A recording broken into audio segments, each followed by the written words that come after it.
Olá, boa noite. Veja o que é destaque na edição desta sexta-feira, 5 de julho. O caos na educação. Em Paço do Lumiar, escolas municipais são separadas por tecido de TNT. Justiça Federal determina a recuperação da barragem do Pericumã em 60 dias. Especialistas discutem políticas públicas para combater hanseníase no estado. Veja ainda, cresce o número de suicídios no Maranhão. Rede de atendimento e orientação pode ser ampliada. No futebol, a expectativa para o jogo do Sampaio contra o Botafogo da Paraíba pela Série C do Brasileirão. E São Luís agora é oficialmente a capital do Bumba Meu Boi. Agora, no Jornal da Guará.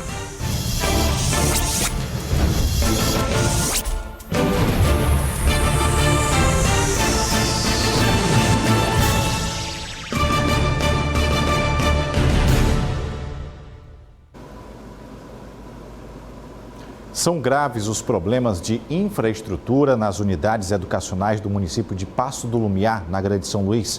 A Secretaria de Educação da cidade reconhece que falta dinheiro para melhorar a qualidade das salas de aulas. Flagrantes dessa situação, vamos mostrar agora na reportagem de Jairo Martins.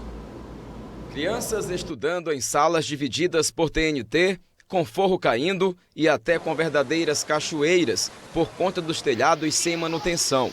Estes são apenas alguns dos muitos problemas enfrentados pelas escolas da rede municipal de Paço do Lumiar. A gestão municipal reconhece a existência dos problemas. De acordo com o secretário municipal de Educação, 23 escolas estão passando por reformas emergenciais, mas alega que faltam recursos para fazer melhorias em mais unidades. As nossas escolas têm prédios muito antigos, muitos até com característica de improvisação, porque não foram construídos efetivamente para serem escolas, tiveram adaptações de imóveis para serem utilizados como escolas. Então nós recebemos um município assim. Os recursos financeiros são escassos aqui. O país vive a pior crise da sua história, pior do que 1929. A falta de infraestrutura das escolas do município de Paço do Lumiar afeta não apenas pais, alunos e professores. Nesta quinta-feira, um operário que trabalhava na reforma da escola Web Conjunto Paranã foi vítima de um acidente. O muro desabou sobre ele. Sem os equipamentos de proteção individual e com graves ferimentos na cabeça, ele não resistiu. A estrutura que desabou sobre o senhor Josiel Batista Martins era uma parte do que havia sobrado de um muro da escola que caiu com as fortes chuvas no mês de maio.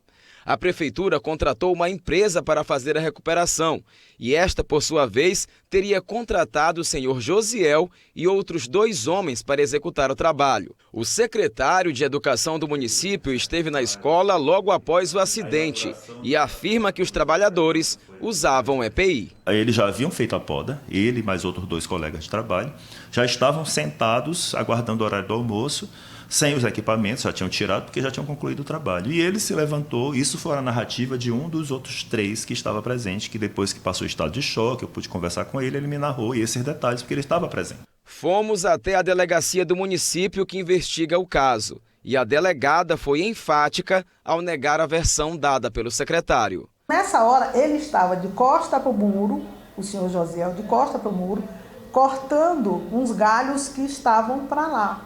E nessa hora o muro desabou sobre ele. Mas ninguém estava com nenhum equipamento de segurança. Na próxima semana, a delegada deve começar a ouvir as pessoas, que inclui familiares, a empresa e a Prefeitura de Paço do Lumiar. O assunto agora é um tabu e pouco se fala sobre ele: o suicídio. O aumento no número de casos na capital maranhense está colocando o sistema de saúde em alerta. O Centro de Valorização da Vida tem registrado um aumento no número de ligações de quem busca por socorro. A cada 4 minutos, uma pessoa tira a própria vida no Brasil, o que significa que entre o início e o término dessa matéria, uma pessoa pode cometer suicídio. Nos últimos 2 meses, foram registrados 15 na região metropolitana de São Luís, 6 ocorrências no mês de maio e 9 no mês de junho, o que representa um aumento de 50% em relação ao mesmo período do ano passado. Os números no mundo, no Brasil, aqui que nós temos dados epidemiológicos são alarmantes. Por quê?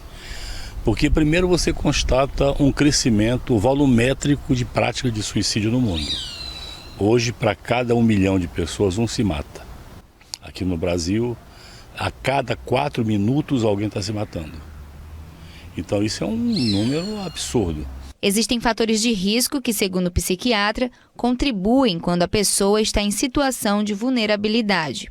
O primeiro grande fator de risco para o cometimento de suicídio, também no mundo e no Brasil, é a presença de doenças psiquiátricas. Entre estas, nós temos a depressão, nós temos transtornos tipo esquizofrenia, nós temos o transtorno afetivo bipolar, nós temos transtorno de ansiedade, mas só em casos mais graves, e transtorno borderline. Esse também é um motivo do Centro de Valorização da Vida atender mais de 10 mil ligações por mês. Esse psicólogo, que é um dos 46 voluntários do CVV, explica como funciona o serviço, que busca ouvir quem precisa. Nossas atividades, elas são de escuta qualificada das pessoas que estão passando por algum problema emocional. Então ele tem um caráter preventivo porque ele foca a saúde emocional e também, claro, a prevenção ao suicídio. Pelo aumento da demanda, o centro precisa ampliar o quadro de voluntários para a realização dos atendimentos por telefone. Ele fica localizado no 1º Batalhão do Corpo de Bombeiros, no centro da capital. Ajuda. É disso que quem enfrenta algum tipo de transtorno relacionado à saúde mental precisa. E é preciso quebrar o preconceito e decidir ir em busca de quem pode ajudar. A Justiça Federal deu um prazo de 2 meses para que o Departamento Nacional de Obras contra a Seca, o DENOX, recupere a barragem de Pericumã, em Pinheiro. Em fevereiro deste ano, o cabo se rompeu e inundou imóveis das várias famílias da região. Até hoje, o funcionamento da barragem está comprometido, segundo denúncias a vazamento. O Ministério Público Federal identificou diversos problemas na obra, como o funcionamento de apenas uma comporta de barragem. Até o fechamento da edição, o DENOX não havia se pronunciado sobre a decisão judicial. A seguir, os desafios da elaboração de políticas públicas para combater a hanseníase. Agora são 6h41, a gente volta já.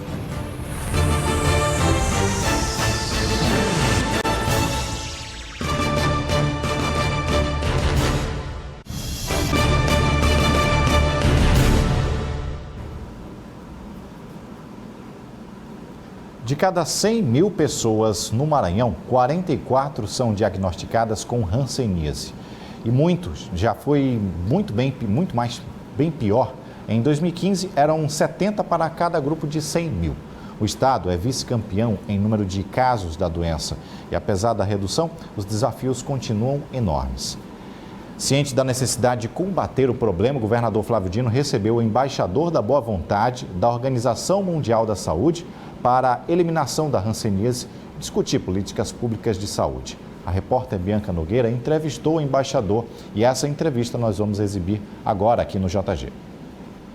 O governo do estado do Maranhão apresenta durante um encontro realizado em São Luís a política estadual de combate à hanseníase aqui no estado. E participam desse encontro aí diversas autoridades, secretários de estado e quem também está em São Luís para conhecer essa política estadual é o embaixador da Boa Vontade da Organização Mundial da Saúde para a eliminação da hanseníase, também presidente do Conselho da Fundação Nippon e embaixador dos direitos humanos no Japão, Yohei Sasakawa, que está aqui em São Luís, tem um trabalho muito interessante desenvolvido aqui no Brasil por meio dessa Fundação Nippon. Ele está aqui no Jornal da Guará para conversar com a gente.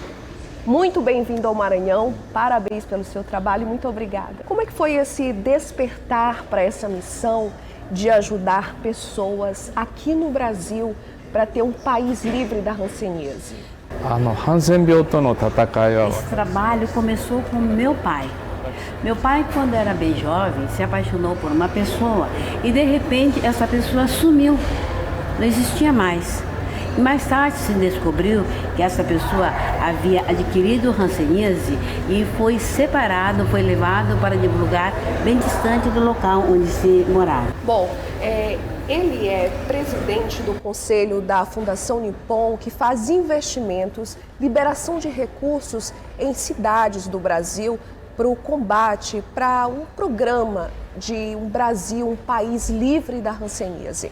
Bom, eu gostaria de saber como são direcionados esses investimentos e como essas cidades são determinadas. Maranhão, na verdade, é um estado altamente com doença prevalecente, altamente endêmica. E por outro lado também, ontem acabei conhecendo que o governo do estado também é uma pessoa muito interessada na questão da hanseníase. E também que ele também abraçou essa causa quando era bem jovem e ficou assim bastante impressionado com a causa e dessa forma se dedica a essa causa do fundo de coração, de uma forma bastante dedicada mesmo. Isso realmente me impressionou muito. E por essa razão também que eu estou aqui nesse estado do Maranhão. Bom, a Fundação Nippon vai direcionar recursos para os municípios de São Luís, São José de Ribamar, Paço do Lumiar, Alcântara e Raposa. Esses recursos vão ser destinados para o enfrentamento à hanseníase aqui no estado, que segundo a Organização Mundial de Saúde, o Ministério da Saúde é o segundo estado do Brasil em número de casos. Eu gostaria de saber, nesses primeiros dias aqui no estado do Maranhão, quais são suas impressões sobre o estado e também como é que tem sido essa recepção para atender a essa política, essa necessidade de ajudar as pessoas com hanseníase.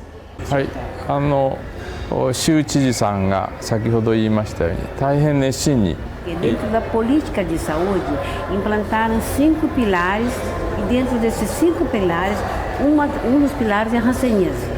E dessa forma, nós temos uma expectativa muito grande quanto ao resultado que esse estado vai produzir. E ao mesmo tempo, falando um pouco sobre a doença, quero acrescentar que a doença hanseníase é uma doença curável. Além de ser curável, o medicamento é distribuído gratuitamente. É assim, entretanto, tem um outro aspecto. Além do aspecto da própria doença, fisicamente falando, que o portador sofre, existe uma doença enraizada na própria sociedade. Ou seja, a própria sociedade está doente quando se faz, olha, com a discriminação. Bom, eu gostaria de encerrar a nossa entrevista com Yohei Sasakawa, agradecendo a presença dele aqui no Maranhão, parabenizando e ao mesmo tempo agradecendo por esse trabalho.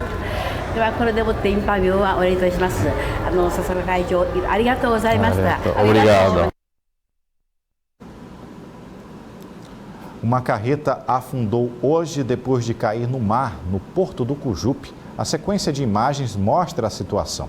A carreta carregada de madeira escorregou na rampa que dá acesso ao embarque e desembarque do ferry. O motorista teria comprado uma passagem, mas não havia espaço. Ele tentou colocar a embarcação, o veículo na embarcação, o ferry, mas caiu em alto mar e foi arrastado pela correnteza. Que prejuízo. A Agência de Mobilidade Urbana disse que vai solicitar esclarecimentos à Serviporto, responsável pela embarcação. A Capitania dos Portos vai abrir inquérito para investigar o caso. Veja agora o que mais foi notícia nesta sexta-feira.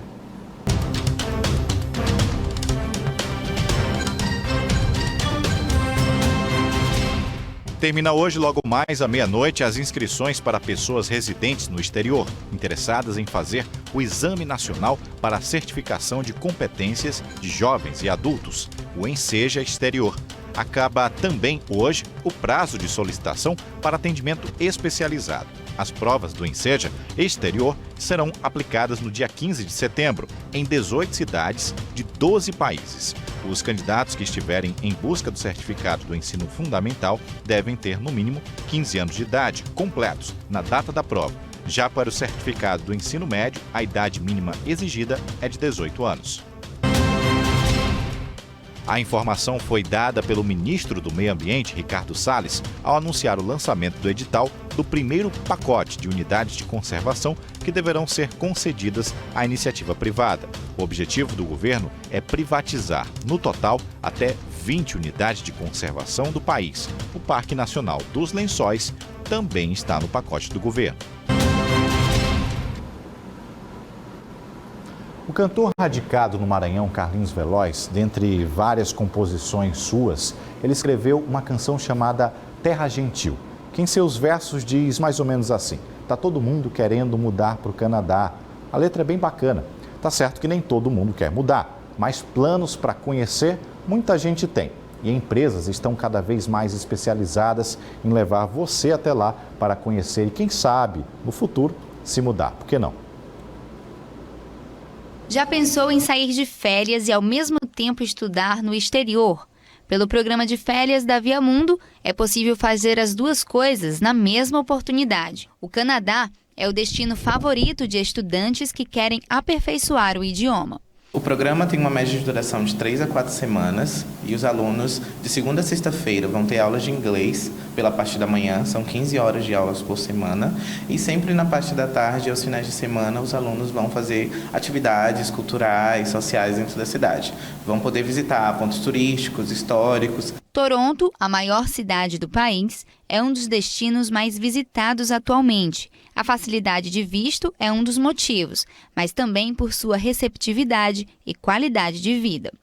É uma cidade bastante multicultural. Toronto é a principal cidade do Canadá e a maior, que tem mais ou menos 5 milhões de habitantes, e é o cenário perfeito para fazer um curso de idiomas e também aproveitar diversas opções de atividades que a cidade oferece.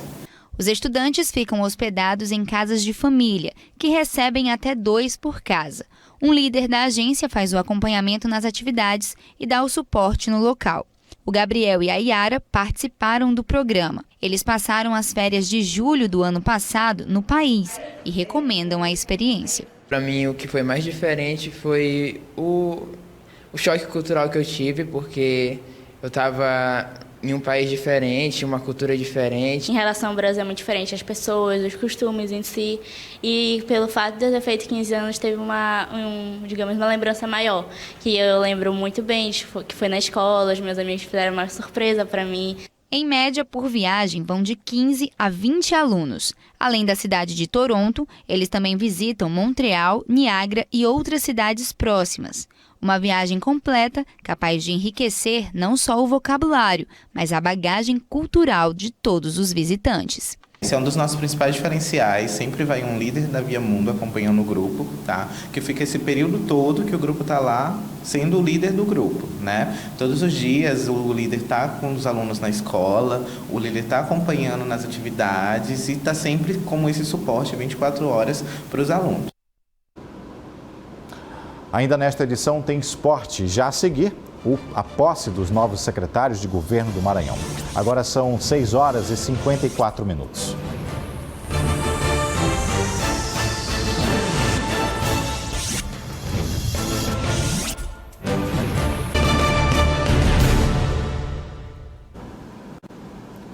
Não são poucas as situações em que as mulheres se veem diminuídas em relação ao homem, por uma sociedade patriarcal em que, muitas vezes, elas são subjugadas a eles. Transformar essa realidade é um desafio diário de muitas mulheres e, para colher bons resultados nessa luta, elas estão fortalecendo o debate na conscientização de outras mulheres para o enfrentamento do preconceito em vários segmentos. Mulheres de luta que foram recebidas em seu primeiro encontro com homenagens e música. Espaço para discutir o papel da mulher na sociedade, como forma de estabelecer elos que fortalecem lutas diversas, mas que sempre levam ao mesmo fim, o empoderamento feminino. O encontro Mulheres de Luta tem como objetivo justamente fortalecer a unidade de luta dessas mulheres. Até porque cada mulher aqui, com a sua representação, tem uma carga de demandas, né, e de garantias e ampliação de direitos. Então, nesse sentido, o encontro visa fazer com que a gente possa fazer a juntada, né, a intersecção dessas agendas e buscar nessa unidade garantir realmente o que as mulheres têm como expectativa. Elza faz parte da Associação das Artesãs da área Itaquibacanga, formada por 18 mulheres da comunidade, que produzem uma série de artigos que representam oportunidade de trabalho e independência financeira. Nosso slogan é: cada um de mão dada com a outra, não largue as mãos, não é isso? Mas para isso estar acontecendo, as mulheres têm que estar nessa questão de busca de empoderamento, mas também, principalmente, o que nos fortalece para que nós sejamos mulheres empoderadas é conquistar nossos espaços, né? Independência financeira e fortalecimento de laços que encorajam mulheres, inclusive, a lutar contra o ciclo de violência. Nós temos que passar, acima de tudo, por um processo de amadurecimento do pensamento, desconstrução de padrões, de paradigmas que até então nós estávamos inseridas e que nós tínhamos como naturais, e precisamos agora passar para um novo momento, um momento em que as mulheres entendem até onde podem alcançar, entendem que espaços podem ocupar, entendem de que maneira elas devem enxergar agora de maneira mais diferenciada as relações que constrói, qual o seu papel. Esta foi apenas a primeira etapa do Encontro Mulheres de Luta. A próxima está marcada para o dia 23 de agosto e é aberto para qualquer pessoa que queira se engajar nessa luta. Depois de se reunir com o governador Flávio Dino, após uma visita às comunidades quilombolas em Alcântara, a Comissão de Direitos Humanos da Câmara dos Deputados vai levar os resultados dessa análise para Brasília. Mariana Dias. Uma comitiva da Câmara dos Deputados realizou ontem uma visita de diligências a comunidades quilombolas de Alcântara, que serão atingidas pelo Acordo de Salvaguarda Tecnológica, firmado entre o governo do Brasil e o governo dos Estados Unidos em março deste ano. A comitiva é composta pelo presidente da Comissão de Direitos Humanos, o deputado Helder Salomão, a procuradora da República Débora Duprá e o deputado maranhense Bira do Pindaré. Nós conversamos com o presidente da Comissão de Direitos Humanos antes dele embarcar de volta a Brasília. Vamos ouvir para ver quais serão os próximos passos nessa busca pela garantia de direitos. A gente percebeu que há um passivo muito grande desde a década de 80, quando as primeiras comunidades foram removidas para as agrovilas. O que o governo propõe é um acordo de salvaguarda da salvaguarda tecnológica, que não contempla a salvaguarda social, e nós conversamos com as comunidades, com as lideranças. Hoje também conversamos com o governo do estado, com os secretários, com a prefeitura, e o nosso objetivo é fazer um relatório e em Brasília, juntamente com os deputados daqui que acompanharam a nossa diligência, o deputado Márcio Gerri, o deputado Bira do Pindaré e outros que quiserem nos ajudar, é trabalhar em Brasília para que a gente garanta que, fazendo o acordo, as comunidades não sejam prejudicadas. Mariana Dias para o Jornal da Guará. Ontem, a Comissão de Fiscalização Financeira e Controle da Câmara dos Deputados realizou uma visita técnica durante a tarde ao Porto do Itaqui para investigar possíveis irregularidades. Depois da visita, uma reunião a portas fechadas varou a noite. O deputado federal Edilásio Júnior, que participou da reunião, disse que pediu o detalhamento dos repasses em dinheiro que foram feitos ao governo do estado, além de informações sobre a folha de pagamento, informações essas que, segundo o deputado, não foram repassadas pela EMAP, que administra o porto. O governador Flávio Dino deu posse aos novos integrantes do seu secretariado em mudanças que foram anunciadas no começo da semana. Diego Galdino saiu da Cultura e foi para a Secretaria de Governo. Jairon Martins. A mudança no quadro de gestores aconteceu como forma de otimizar a administração dos trabalhos do governo do estado, valorizar potenciais, fortalecer novos projetos e também suprir novas demandas que surgem. Com a mudança, a Secretaria de Estado da Cultura, SECMA, ficará a cargo de Anderson Lindoso, que era secretário adjunto de Educação. Maicon Pinheiro é o indicado à presidência do Instituto de Previdência dos Servidores do Estado do Maranhão. O advogado Antônio Nunes, que estava na Secretaria de Governo, passa à presidência da empresa Maranhão Parcerias. A Maranhão Parcerias é a transformação da antiga empresa maranhense de recursos humanos e negócios públicos. A Sengov ficará a cargo do ex-secretário de Cultura, Diego Galdino.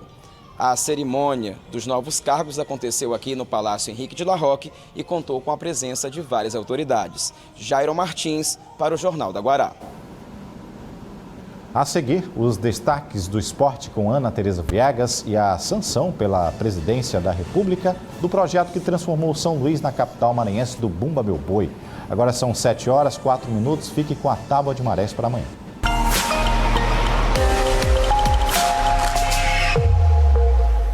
Pelo gráfico da Tábua de Marés, primeiro acontece a baixa-mar, às 3h26 da madrugada, com 0,6 metros. Às 9h27 acontece a pré-mar, com 5,8 metros. À tarde, acontece a baixa-mar, às 3h58, com 0,4 metros.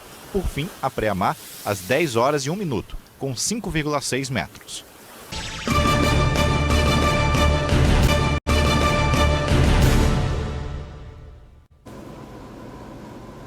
Vamos falar de esporte agora.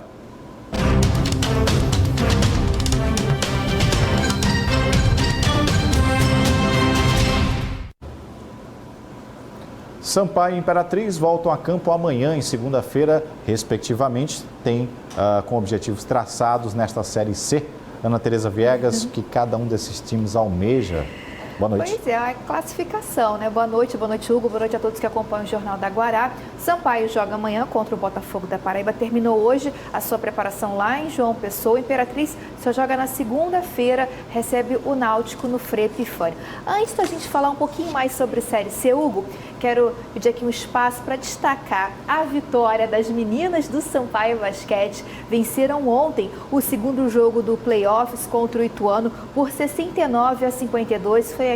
Foi no ginásio Costa Rodrigues, venceram lá na casa do Ituano, conseguiram a segunda vitória, descartando a possibilidade de um terceiro jogo. Destaque aí para a presença do torcedor boliviano lá no ginásio Costa Rodrigues, também para a ala Rafaela Monteiro, que recebeu o 10º troféu de MVP, que é a melhor jogadora em quadra.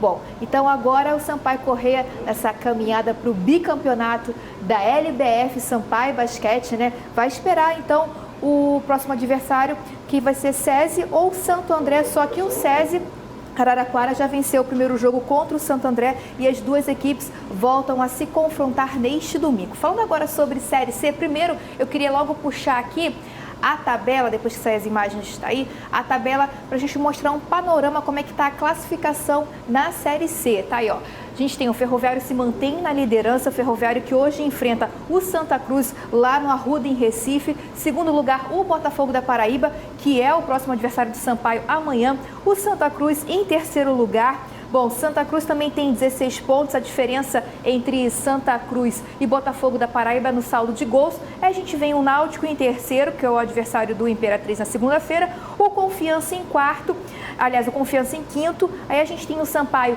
em sexto, a diferença entre Confiança e Sampaio também é no saldo de gols, e a gente vem com o Imperatriz em sétimo colocado. Agora a tabela de jogos desse fim de semana, hoje já tem confronto, já falei, que é o Ferroviário e o Santa Cruz, lá no Arruda, daqui a pouquinho. A gente tem agora a tabela dos jogos de fim de semana para mostrar para o pessoal. Botafogo da Paraíba e Sampaio Corrêa, amanhã às 8 horas no estádio Almeidão. Sampaio Corrêa terminou a sua preparação hoje à tarde lá em João Pessoa. E a gente tem outros mais 2 jogos neste sábado também. Aqui a gente tem um jogo do pessoal da Lanterna, ABC e o 13. O ABC é o último colocado, o 13 é o penúltimo colocado. E tem mais um jogo também, que é o Confiança e o Globo. O Globo do Rio Grande do Norte. Confiança e Sampaio que estão brigando aí junto com o Náutico para chegar ao G4. Falar um pouquinho sobre Sampaio e Botafogo da Paraíba. Como eu falei, o técnico João Brigatti fechou a preparação hoje à tarde lá em João Pessoa. Esse é o segundo jogo do técnico João Brigatti no comando do Sampaio Corrêa. Lembrando que no primeiro jogo teve aquele empate no Castelão. João Brigatti teve mais tempo agora para preparar a equipe e ele anunciou pelo menos 2 mudanças, além aí da estreia do Ferreira no lugar do Eloir, que está suspenso no meio de campo. O Lucas Huck também, ex-motoclube, pode pintar aí também no time, quem sabe. Uma boa notícia é que o atacante Ulisses treinou normalmente com a equipe, já está recuperado de um problema no tornozelo e foi relacionado para o jogo. Então, Sampaio e Botafogo da Paraíba amanhã às 8 horas da noite no estádio Almeidão. Boa sorte aí para o tricolor, que vem a vitória para segunda-feira. A gente falar sobre essa vitória e também o confronto de Imperatriz e Náutico. Hugo, bom fim de semana. Bom final de semana. Obrigado. Obrigada. A música é só um dos interesses dessa turma que vamos mostrar agora. Eles estão usando a criatividade para ir além Quem mostra pra gente é o repórter Jairo Martins. No ritmo do passinho, esses meninos da Vila Embratel decidiram por conta própria fundar o grupo de dança Os Menor do Funk. O grupo conta com 20 integrantes entre jovens e adolescentes. Caio Rian tem apenas 11 anos e conta que se prepara todos os dias para aperfeiçoar o talento que tem. Um dia eu estava em casa, aí meu tio me chamou para eu dançar com ele no teatro. Aí foi muito difícil para aprender os passos, ficava errando. Aí me dediquei e comecei a acertar. O que parecia apenas uma brincadeira de criança ganhou maior importância quando Carlinhos viu nesses meninos um potencial que precisava apenas de um apoio. Eles são pessoas do nosso bairro, daqui da Vila Embratel, um bairro periférico, um bairro às vezes chamados de marginalizados, e eles fazendo uma apresentação em um aniversário de um coleguinha, e eu estava também presente, e aí um dos membros dos Menor do Funk me chamou para mim ajudar eles. Então eu me interessei por eles e nós estamos aí caminhando há 6 meses. O Eric, de 15 anos, foi apenas assistir a um ensaio do grupo e desde então decidiu fazer parte do elenco. Quando eu entrei pro grupo, já existia, eu ia assistir os ensaios deles, eu não dançava nem nada, eu fiquei interessado e me dediquei a entrar no grupo. Assim como tem ganhado novos participantes e espaço, o grupo vem recebendo o apoio de outros projetos da comunidade, como Cores da Vila, que trabalha com a arte da grafite. 2 projetos de arte de rua que se unem para combater o preconceito. Então, o passinho realmente ele sofria, o dos meninos, né? Sofria muito preconceito dentro da própria comunidade. Eles dançavam lá na praça e as pessoas viam ele com uns olhares assim, maldosos, né? E aí a gente teve a ideia de trazer eles, aproximar eles da gente e da comunidade também, para que isso fosse um pouco desmistificado. Hoje em dia as pessoas já sabem, já têm consciência, né, que eles são os garotos, são crianças, são gente do bem também, tem família, tem tudo. O sucesso do grupo é tamanho que a história serviu de inspiração para outros artistas da comunidade. O coletivo Explana Minha Irmã produzirem até um filme com o nome Sonhos de Quebrada. Algumas gravações foram feitas no estúdio da TV Guará, onde o grupo fez uma participação no programa Voz das Ruas. Além de produzir entrevistas, a gente produz documentários e tinha esse sonho de produzir um filme, um curta-metragem, um longa no futuro. E aí a gente está realizando esse sonho de, junto com eles, de realizar o sonho deles de atuar também, fazer os Sonhos de Quebrada. O filme deve ser dividido em forma de série, com estreia marcada para o mês de novembro. Previsão para que seja em novembro, a gente está no 3º episódio captando, aí vai para o processo de edição e ele vai ser lançado lá na página do Explana Minha Irmã, lá no YouTube. E acompanha também o portal da Guará, que a gente sempre está lançando aqui junto com a Guará.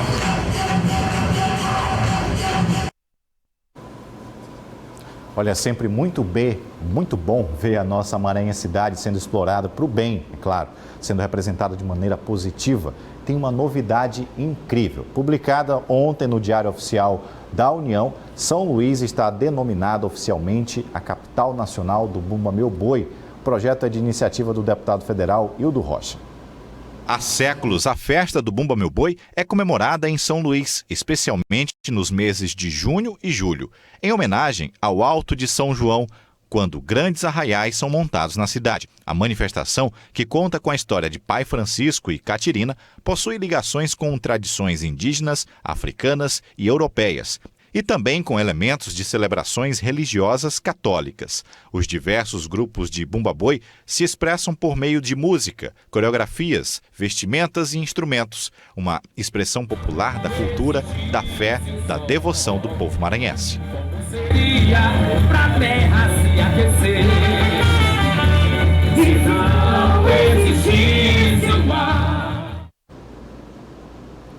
Não custa lembrar que tem arraial na cidade hoje e amanhã, no IPEM e também no CEPRAMA, onde será possível ver o Bumba Meu Boi.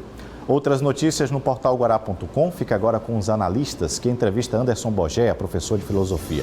Eu entro de férias hoje, volto daqui a 2 semanas. Neste intervalo de tempo, o JG será apresentado por Mariana Dias, seguido aí pelo editor-chefe Emanuel Pascoal. Uma ótima noite a todos e até a volta. TV Guará, o seu canal com o Maranhão.